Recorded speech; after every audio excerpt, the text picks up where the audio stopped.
Well, lovely to meet you all. And I have never read to a group of photographers before. So I put this reading together, my thoughts around it, in a little bit of trepidation. I thought, well, I don't want to kill them stone dead with poetry and put them off for life. So what I've tried to do to comfort you beforehand, I've tried to choose work which is, I'm very much a visual poet. I work almost, if you like, through very strong images, memories first of all, and particularly memories from childhood, though not solely, but also, I suppose if you like, visions of things. I get very, very strong senses of places and of people and of events, which are often just thrown from my subconscious. And I thought that I would try to present some of those to you as photographers, because I feel that there's cross-fertilization. In some ways we're on similar ground. I also thought that I would do something on Perthshire. So all of the poems I've chosen are to do with rural Highland Perthshire, and I hope that it may bring it alive to you, especially in the wake of a wonderful day like today. And I decided to start, having spoken with you, and this is thinking on my feet here, having heard that you saw horses today, recuperating horses, I decided that I would start by reading you a poem called The Birth of the Foal, which is about exactly that. This collection of mine is called Wild Horses, and it was illustrated by a very, very famous British wildlife artist, John Busby, whose work is collected worldwide, and not least by the royal family. And have a look afterwards if you want to at the drawing which accompanies The Birth of the Foal. It's most beautiful, just the way he captures with a few strokes of charcoal the relationship between the mare and the foal. The Birth of the Foal. My eyes still fought with sleep. Out over the fields, mist lay in grey folds. From vague somewheres, curlews rose up with thin trails of crying. Our lanterns rocked in soft globes of yellow. Our feet slushed through the early morning thickness of the grass. She lay on her side, exhausted by her long night. The hot smell of flanks and head and breath ghosted from her spread length. Sunlight cracked from the broken yoke of the skies, ruptured the hills, spangled our eyes and blinded us, flooded the pale glows of our lanterns. There he lay in a pool of his own wetness, 4 long spindles scrabbling, the bigness of his head, a bag of a body, all struggling to find one another, to join up, to glue into the single flow of a birthright. He fought for the first air of his life, noised like a child. His mother, still raw and torn from the scar of his birth, turned and her eyes held him. The great harsh softness of her tongue stilled his struggle. We knelt in the wet grass, dumbed by a miracle, by something bigger than the sun. And welcome to you too, to show some cross currents here. I envy you lot for your ability to take pictures, something I can't do well. So in a sense this is a compensation, I think. Writing poems for me has been about capturing moments. I think my frustration is with life that when you're part of some momentous event, and let's say you want to photograph it, it's somewhat akin to painting it. You can't necessarily bring in the scent that's there, the sounds that are there, all these other dimensions, and that still frustrates me hugely as a poet. But perhaps through poetry it's the nearest I can get to trying to present this amalgam of experience from all the perspectives of our senses. Very simple poem this, about remembering. I used to live in the town of Crieff, which some of you are nodding at, over the hill from Dunkeld, 18 miles, and I went to a horrible school there that I won't say any more about. And in the springtime, before we went back to school, my mother would take me down to this old shoemaker's, and he charged almost nothing. Real old world. Real old world, 19th century type shop. And he would hardly, my mother would have to do reverse haggling with him to get him to take any money at all. But, and here's the kind of photograph, if you like. I wanted to get the smell of the place. That's what I'm working at in the poem particularly, the scent, which is often the way that we get to memory, is through scent. And it meant to me, going there in the spring was always a sign that I was going back to school. So there was a bit of a sinking of the heart. Shoes. The shoemaker stitched and sewed in the dark scent of his own world. Once a year I went in there, to the black adverts for boots and polish, rusty over the walls of his shop. I blinked like something that had tumbled down a hole into the heart of the earth. Even the air was tanned, the chestnut of shoes burnished and perfect from hands that had poured in the pure oils of their love, their labour. He wiped those huge hands on his apron, stood as I smoothed my feet into the mended shoes, looking, his eyes like a calf's, brown, in an air that was brown, a brown cave. The scent of leather hung in the air, in my shoes that were good as new, that fitted my feet like hooves. They shone so I saw my own smile. I went out into the blue breeze of the springtime, watching my step all the way home. Still, school scuffed them and skinned them, reduced them at last to a shadow of all they had been. Very nice. Yeah. Now, I'm very aware that you've had a long day. I don't know when are you anticipating going for dinner? 7. Sir? We 7. Okay. I will not inflict a whole hour of poetry on you. What I'll do, I think that would be too much. You really would go away absolutely exhausted. So I've just got a selection of about 8. And I will talk through most of them. And then afterwards, if you want to ask me things, then you're welcome to do so. Or get me to read anything that wasn't clear, and we'll just chat before dinner. Does that sound fair? I think that's a good compromise. Yeah.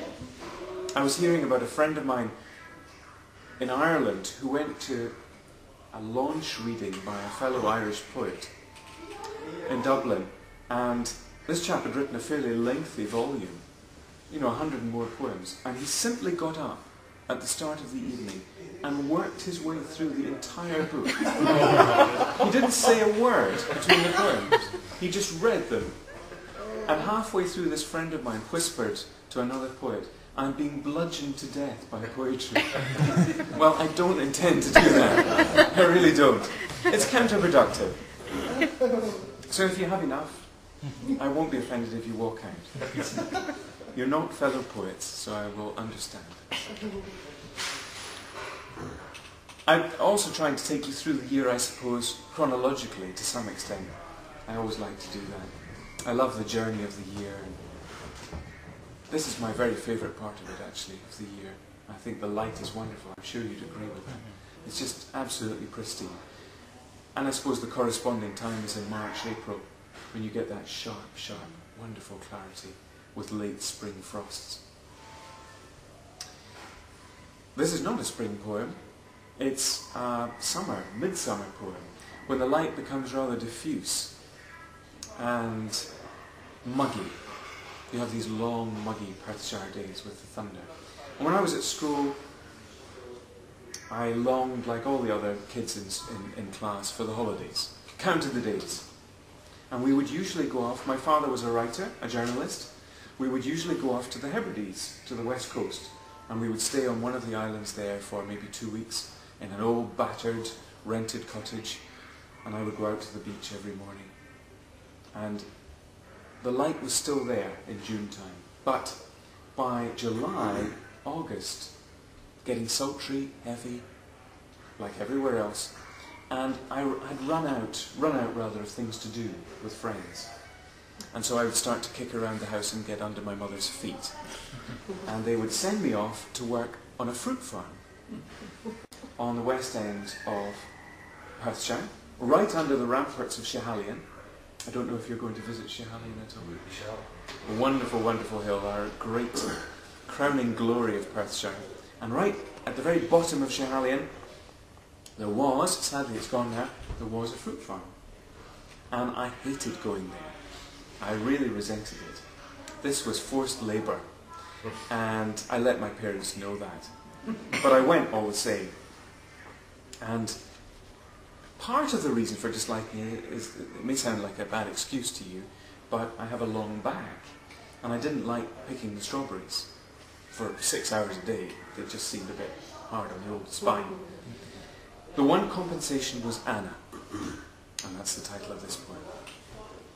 The river, slack in August heat, silted grey-blue through the trees. The sun was a hammer, beating brass, dizzying our heads. Our backs stooped to strawberries, nipping the stalks, tumbling them into punnets, as the farmer bellowed along the rows, bulling us loud to work. But Anna was gold like wheat, shining from long summer. Her hair ringed around her shoulders. She laughed, told stories, pushed the other boys, so my heart drummed. At noon we scuffed the track, darkened the cool of the barn, dropped down in the hay to eat. I sat behind her, 100 questions in my head like circling wasps, yet not one ever reached my lips. I dreamed of going barefoot to the river, plashing the low water, watching still for flicks of fish that daggered through the pools, and touching hands, and swimming till the dark. Now she's just a wild scent in my head, a flower pressed, an imprint left on years gone long ago. Only when I bend each August for the strawberries, I touch a place called Anna in my mind.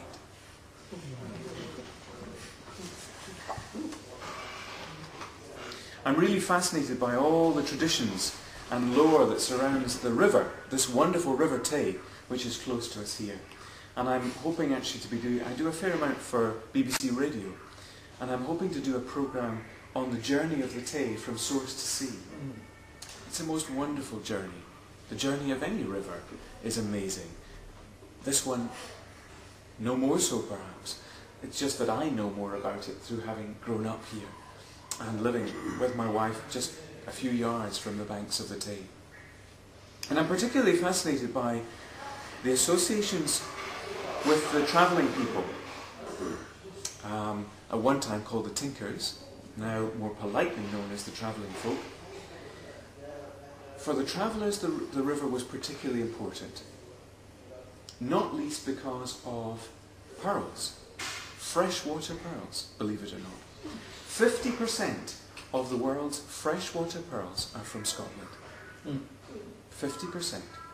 I should actually say were, past tense, because the pearls have largely been raped and pillaged by booty hunters in Scotland and from elsewhere, sadly. There used to be good pearls very close to Dunkeld, upstream.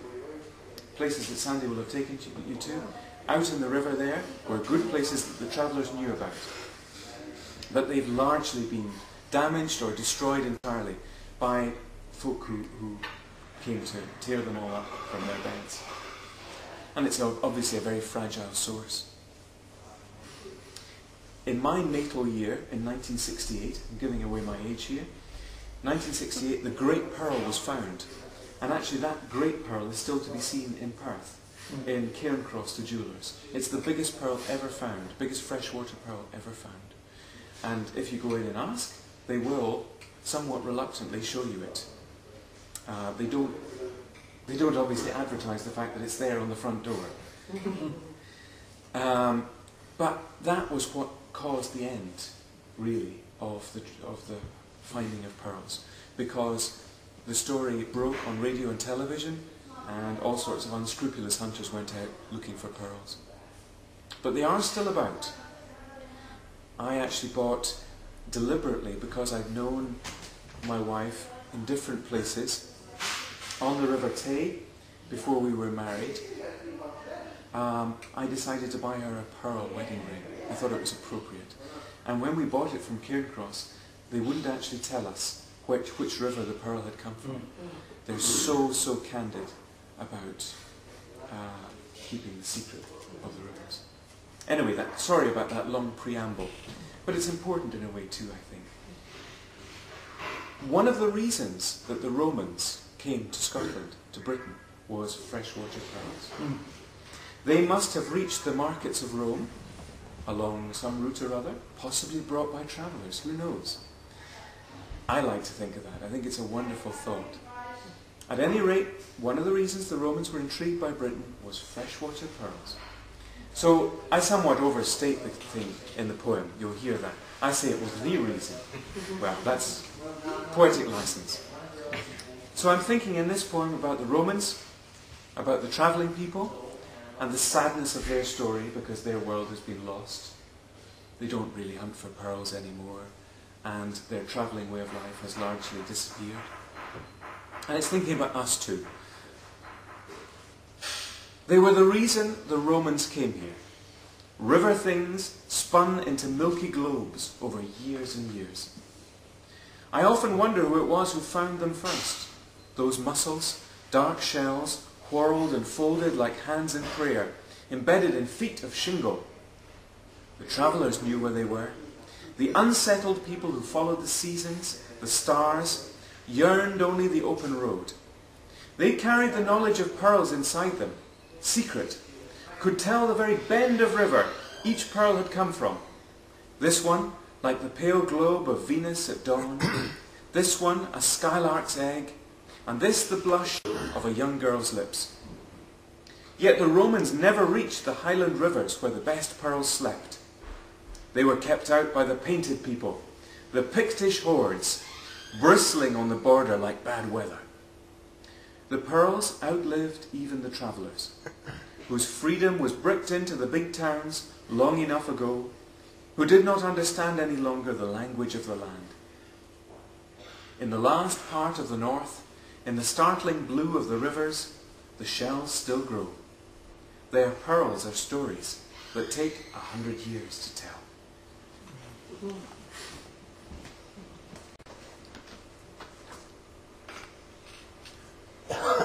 This one seemed appropriate for this time of year. I was out secretly at the North End car park in Dunkeld the other day looking for horse chestnuts, for what we call conkers. I don't know what is the term, vernacular term conker used in America? No.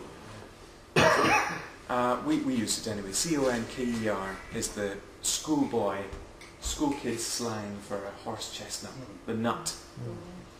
And I secretly, still at the age of 37, go snooping around the bottom of conker trees, chestnut trees, hoping that no young children are watching me, because they'll think it's a little odd.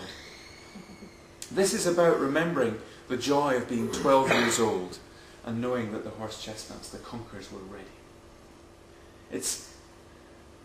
I was talking to you about light earlier on. I'm trying to do different things with words. Well, that goes without saying. Here I'm trying to write a windy poem. The wind and the moon. The wind woke me. The loud howl of it boomed round the house, and I felt at sea. I fastened my eyes and was out in a ship, 10 miles of Atlantic. I went to the window, watched the whole round of the moon ploughing through clouds, a coin of silver and gold. All night I was blown between dreams, never slept deep, was thinking of the trees crashing and rising with wind, of the chestnut rain that would fall by the morning. At dawn I woke up, went out into the bright blue whirl of the wind, rode the wild horse of it upwards into the wood and beyond, to the hill with the chestnut trees, the leaves dancing at my feet, russet and gold. I ran and ran till my chest hurt with my heart. Under the hands of the chestnuts that waved and swung in the air, saddles of leather, polished and shining, broken from the beds of their shells, a whole horde. I went home in a gust of light, my pockets and hands nobbled with conkers. I was telling you about the school I went to, or rather I was trying to tell you not about the school I went to, over in Crieff. part of the reason for my misery there was because I had awful, old-fashioned 1970s spectacles. I am very, very short-sighted, really horrendously short-sighted. If you were to rob me of my contact lenses now, I wouldn't be able to see my way to dinner. And I was at a school where sport was incredibly important, fundamentally important, more important than academic prowess.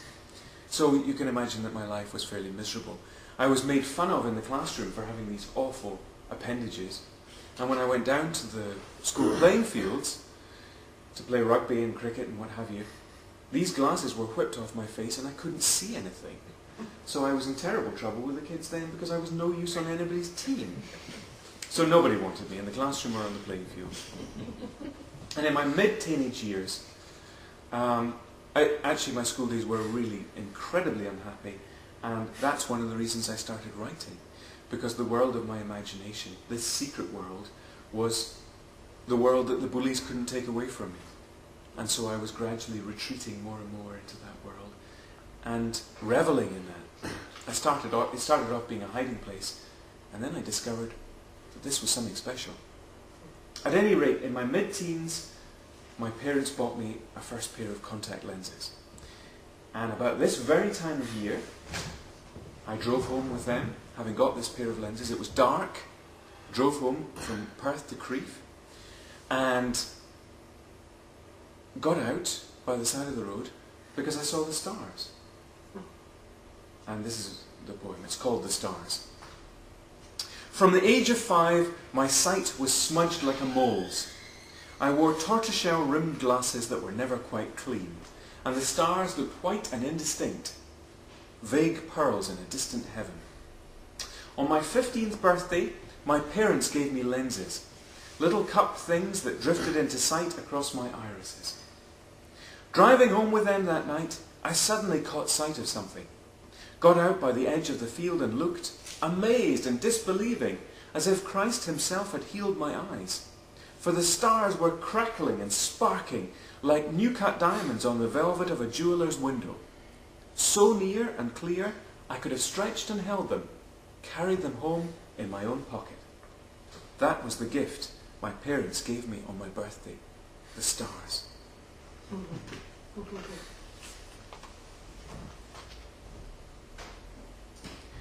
Just a couple more, and this one I wanted to read because it's coming back to light. And I thought, this is an appropriate one to read to you guys, because you're dealing in light and working out light all the time. And so am I, in a way. And this was about a day very akin to today. I used to work as writer-in-residence up in Aberdeen City, which I hated. I'm not a city person at all, as you can guess from all the work you've heard. I revel in, my whole spiritual cord is derived from this link with the natural world, this beautiful world we have around us, so beautifully made. And I was miserable in Aberdeen, and I had set up a poetry group there, and one of the members of that group said, "Ken, we have to get you out to the countryside. I'm going to take you up one of the few hills in Aberdeenshire. It's pretty flat and dull, to be honest. Not like Perthshire at all. Very agricultural, beyond Aberdeen, pretty flat. So any hill, any molehill, gives you a wonderful vantage point. And there are several really good hills. One of them called, helpful if I remembered. I was about to remember it. It will come back to me. But at any rate, my friend Sheena said, I'm going to take you up, I've remembered it, Benahee. I'm going to take you up Benahee on a day like today. And so I went. Didn't set out to write a poem. I don't usually set out. I don't like to put the cart before the horse in that respect. Poems are derived from the experience of life. It's as simple as that. It's about living life fully in every sense, and then poems are inadvertently derived from that. Sometimes they come very quickly after the event. The birth of the foal comes maybe 3 years after the event. So you can't legislate for that. But the light was just perfect, and you will know what I mean by this. The kind of light where you want to stop time, just absolutely perfect evening light, which you want to go on and on forever. and for you guys to take pictures, and for me to drink in and to see and to reflect on and probably to write about. Remember, there will be only a few days like this. The low sun flinting the house, through the green sea of the trees, as you stand, struck, blessed, bathed in the same light that rose life once from the young earth, that appled the first child's cheeks. There will be only a few days like this, to stop doing and stand, blinking, as the leverets tumble in the bright field, and a cuckoo's moss voice calls from a far wood. Wait until the sun has gone in broken orange, down beneath the hills, and the blue sky hurts with the sudden shudder of the dusk. Give thanks and turn and go back home, for there will be only a few days like this. And a last poem from my Iona collection. This is called a poem for Anne. My wife and I don't have children of our own, but we have somewhat adopted her sister's children, 4 over in Germany. Adopted in the sense that we see them as often as we can, and we spoil them, and we are godparents to them.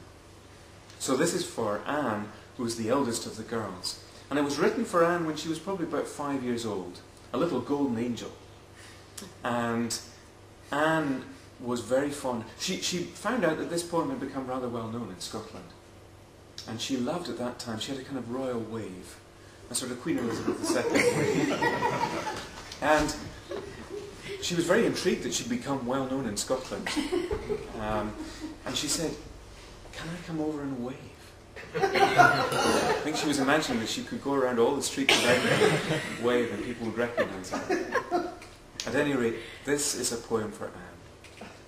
3 feet small, with dreams as big as Christmas. A cornfield of curls, and a smile that would melt a soldier. When you cry, all of you falls to pieces. Everyone comes running to mend you. At night, your eyes look huge. You are afraid of the owl that ghosts your bedroom window. I tell you a story, but you are kingdoms and princes away long before the ending. In the morning, I will bring you blackbirds and put the sun on your pillow. I will tie your laces and pray safe roads for your feet. Thank you.